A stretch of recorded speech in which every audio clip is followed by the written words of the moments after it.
আমার নাম দেবস্মিতা পাল। সুকুমার রায়ের লেখা গোফ চুরি। হেড অফিসের বড় বাবু, লোকটি বড় শান্ত। তার যে এমন মাথার ব্যামো কেউ কখনো জানতো? দিব্যি ছিলেন খোশ মেজাজে, চেয়ারখানি চেপে একলা বসে ঝিমঝিমিয়ে হঠাৎ গেলেন খেপে। আটকে উঠে হাত পা ছুড়ে চোখটি করেন গোল।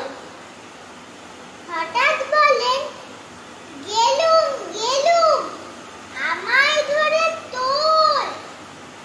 তাই শুনে কেউ বদ্যি ডাকে, কেউ বা হাঁকে পুলিশ, কেউ বা বলে কামড়ে দেবে, সাবধানেতে তুলিস।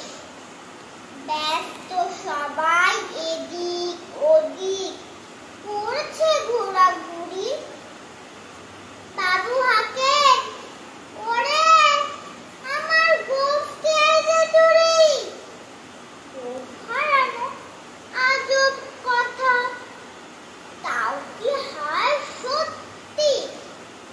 কৌজোড়া যে তেমনি আছে, কমেনি এক রত্তি।